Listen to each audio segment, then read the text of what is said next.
Very good morning student. आज हम देखेंगे पेपर सीरीज नंबर 4 जिसमें हम देखेंगे whether following statement are true और फॉल्स। सिर्फ यहाँ पे थोड़ा सा चेंजेस है। लास्ट ईयर तक ट्रू एंड फॉल्स 5 मार्क्स के लिए था, 5 पूछते थे और उसमें 5 मार्क्स 1 मार्क्स था। बट यहाँ पे चेंज हुआ है आपका।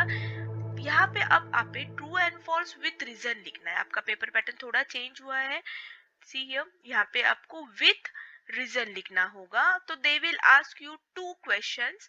वो 2 क्वेश्चंस को आपको 2.5 मार्क्स हो गए। तो 2 ही क्वेश्चन हो गए ट्रू एंड फॉल्स के। एक क्वेश्चन को होगा 2.5, दूसरे क्वेश्चन को होगा 2.5 और इसमें इस करके 5 मार्क्स हो गए। So let's start. सो देखो February 14 में पूछा था 5। देखो क्वेश्चन है यहाँ पे, लेकिन अब आपको 5 नहीं पूछे जाएंगे, कोई भी 2 पूछे जाएंगे विथ रीजन। सो मैंने आंसर यहाँ पे दिया है सब कुछ। अगर कुछ डाउट रहेगा तो आप पूछोगे। यही सिर्फ हमारा बाकी है चैप्टर सिखाना, तो जल्द से जल्द वो भी चैप्टर में वीडियो अपलोड कर दूंगी। ठीक है। See here, now October 14 again the debenture holder is the owner of the company. False, लेकिन अब यहाँ पे आपको रीजन लिखना है। फॉल्स के लिए या ट्रू जो भी आंसर आएगा उसके लिए 1 मार्क्स हो गए और रीजन के लिए 1.5 मार्क हो गए। तो इस मिला के 2.5 मार्क्स हो गए आपको। तो देखो आपको रीजन 1.5 मार्क के हिसाब से लिखना है, मतलब कम से कम आपको 2 लाइन तो लिखनी है। तो debenture holder is the owner of the company, so you can write this statement is false because shareholder, equity shareholder are the real owner of the company, debenture holder are the creditor for the company। so ऐसे आप लिख सकते हो और आपको marks मिल जाएंगे। The person to whom as per his deed amount of bill is payable is a payee, yes this is a true। तो यहाँ पे भी आप आपका बिल ऑफ एक्सचेंज के वीडियो देखो, मैंने लिखा है वहाँ पे, सॉल्यूशन सॉल्व करके दिया है, उसमें आपको आंसर मिल जाएगा। ठीक है। सो ये सब आपको आंसर देखने हैं और रीजन लिखना है। Cash bank is close automatically, of course देखो यहाँ पे क्लोज ऑटोमेटिकली होती है जब आप रियलाइजेशन अकाउंट का बैलेंस ट्रांसफर करते हैं पार्टनर्स कैपिटल को, और पार्टनर्स कैपिटल का बैलेंस जब हम ट्रांसफर करते हैं बैंक से तो ऑटोमेटिकली हमारी कैश या बैंक जो भी अकाउंट रहेगा वो टैली हो जाती है। जिससे डिसोल्यूशन अच्छे से किया है उसे ये आंसर पता होगा। तो एक आपको हिंट देती हूँ कि जिससे प्रैक्टिकल प्रॉब्लम बहुत अच्छे से आते हैं उसे ऑब्जेक्टिव्स में बहुत सारा चांस होता है मार्क्स मिल गेन करने के। Okay. A bill can not deposited into bank of collection, this is false, क्योंकि हमारी एक मेथड ही बिल ऑफ एक्सचेंज की है जिसमें हम बैंक फॉर कलेक्शन करते हैं। ठीक है। अगर आपको याद रहेगी अलग अलग मेथड, तो एक हम रिटेन करते हैं खुद के पास, देन सेकंड डिस्काउंटेड कर सकते हैं, थर्ड हम एंडोर्स कर सकते हैं, फोर्थ हम बैंक फॉर कलेक्शन कर सकते हैं। तो ये जिसने मेथड की है तो उसको ऑटोमेटिकली आंसर आ जाएगा कि this is a false. So यहाँ पे आप रीजन क्या लिखोगे? Bill can not be deposit, this statement is false because drawer can deposit the bill in bank for collection if is not available on that particular date। Okay, now we'll move to the next। Balance sheet is a nominal account, of course this is a fall. Why false? तो सबसे पहले यही statement लिखना है कि balance sheet is not a account, balance sheet is a statement. Balance sheet is a final show the financial position of the business, so this statement is false. Draw we can transfer, of course not, अभी मैंने बताया only drawer can transfer, so you can write this statement is false because only drawer has a right to transfer the ownership of the bill. Okay, the debit balance of insolvent partner capital is known as a capital deficiency। Of course, when asset is less than the liability, the partner become insolvent। A bill in India, a draw in India, payable in Japan is called foreign bill। It's true। Under single entry system तो ये तो skip किया है, तो ये मत पढ़ो। Here also same, closing stock always valued market price, so no this is false। close फिर आप क्या लिखोगे यहाँ पे? Reason, closing stock is valued on cost price or market price whichever is less।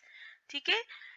Receipt and payment is a real account, so of course true. ये मैंने कहा भी था कि आर फॉर रिसीट, ये आपको याद रहेगा, R for real account, so receipt and payment always real account. ठीक है। And income expenditure are a nominal account. Reason क्या लिखोगे? Here we write only cash basis transaction and cash is a real account. Okay.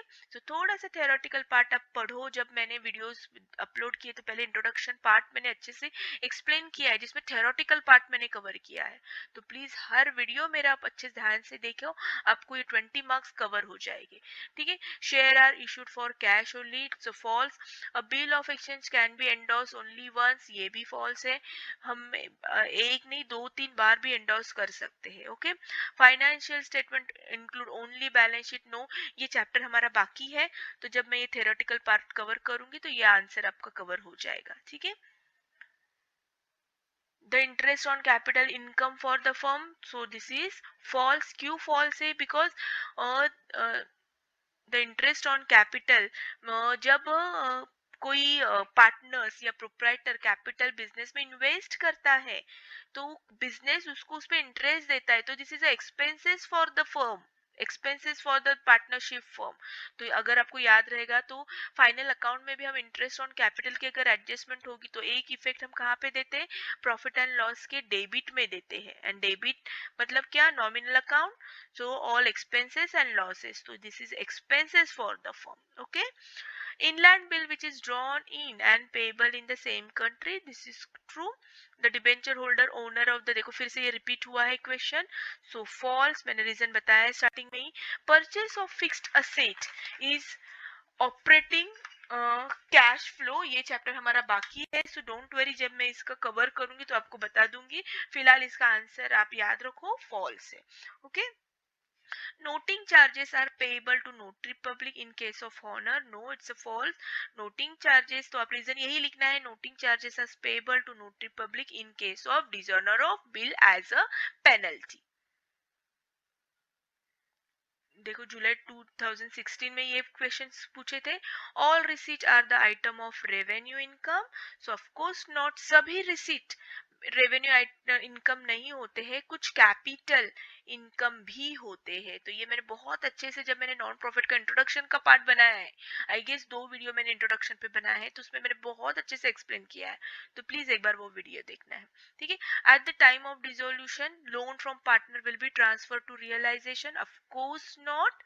So here you can write कि partner is an internal part of the firm, so its liability is internal liability. So after paying all external liability we supposed to pay partners loan, so for a time being we have to open a separate account. ठीक है। ये थोड़ा सा लेंदी हो गया, इसको आप और थोड़ा शॉर्ट बनाओ और लिख लो। Bill of exchange is negotiable instrument, of course under 1881 act bill of exchange comes. ठीक है। तो इट्स अ ट्रू, ये याद रखना है। 1881 लास्ट ईयर ही पूछा था इन्होंने, निगोशिएबल एक्ट कौन सा है? तो इट्स 1881।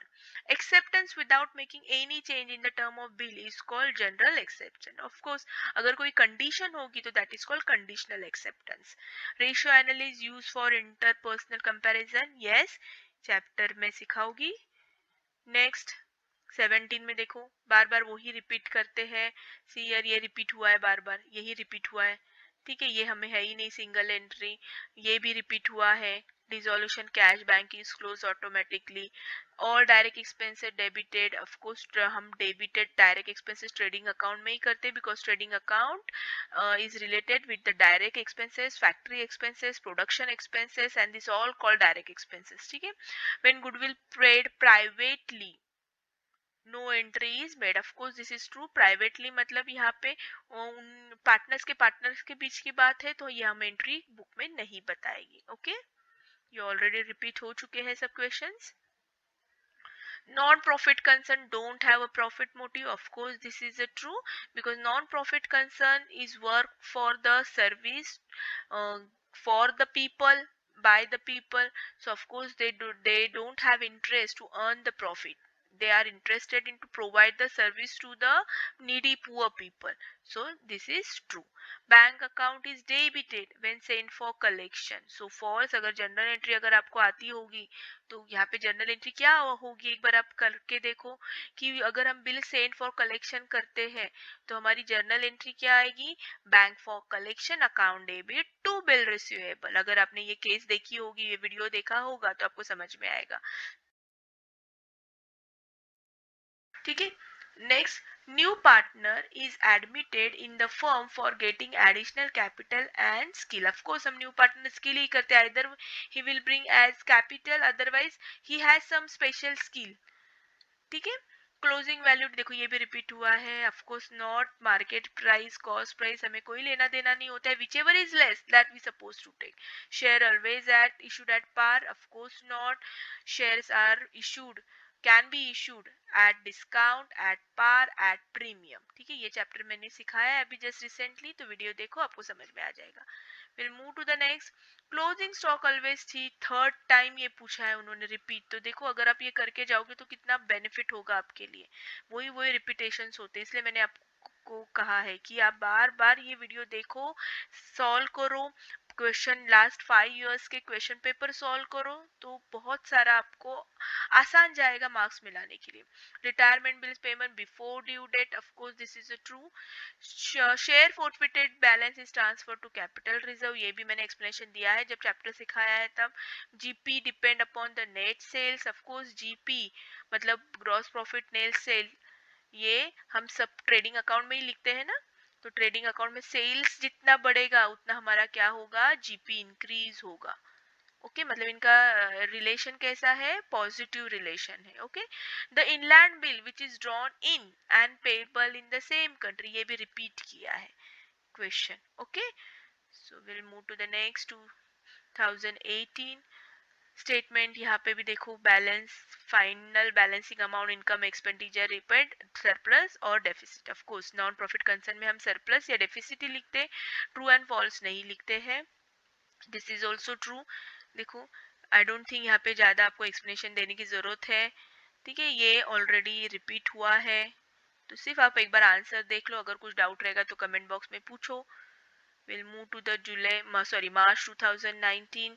See again ये भी रिपीट हुआ है, ये भी थर्ड टाइम रिपीट हुआ है, ये भी रिपीट हुआ है, ये भी रिपीट हुआ है. सी ऑलमोस्ट ये चारों रिपीट हुए हैं. ठीक है, सिर्फ यही नया है.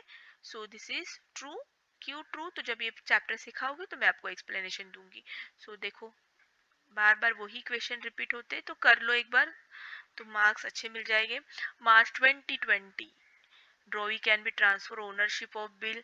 देखो ये भी रिपीट हुआ है, ये भी अभी रिपीट हुआ है, ये भी रिपीट हुआ है. ठीक है, सिर्फ ये नया है. और फिफ्थ वाला भी शायद रिपीट हुआ है, इसलिए मैंने शायद यहाँ पे लिखा नहीं है. फिफ्थ वाला भी देखो एक बार, वो भी रिपीट ही हुआ होगा. ठीक है, इसलिए ये नहीं लिखा. Credit balance profit and loss show net profit. Of course हम क्रेडिट बैलेंस मतलब क्रेडिट बैलेंस, क्रेडिट साइड की जो टोटल है हेवी है, सो of course that is a net profit. True. So I hope आपको समझ में आया है. तो मैंने जितने भी पूछे जाते हैं क्वेश्चंस वो सब कवर किए हैं. नेक्स्ट क्वेश्चन होता है बिल ऑफ एक्सचेंज. तो बिल ऑफ एक्सचेंज का अगर मेरा चैप्टर आप देखोगे तो उसमें मैंने बताया है कि कैसे फॉर्मेट ड्रॉ करना है. इस साल भी आपको बिल ऑफ एक्सचेंज है तो फॉर्मेट की प्रैक्टिस करो, 5 मार्क्स आसानी से मिल जाते हैं. तो मैंने मेरी तरफ से सब कुछ जो भी बोर्ड ने पूछे थे अभी तक क्वेश्चन मैंने कवर किए हैं. नेक्स्ट सीरीज में आपको मार्च 2020 का प्रैक्टिकल प्रॉब्लम कैसे पूछे थे, उसके मार्किंग सिस्टम क्या होगी, हमें पेपर कैसे लिखना है, नरेशन कैसे लिखना है, इस पे बनाऊंगी. तो जल्दी वो भी वीडियो मैं अपलोड करूंगी. Thank you so much. अगर पसंद आए तो लाइक कीजिए और आपके फ्रेंड के साथ जरूर शेयर कीजिए, because this is very important video. उनको भी मार्क्स मतलब हेल्प हो जाएगी स्कोरिंग करने के लिए. So thank you so much. Have a nice day. Bye bye.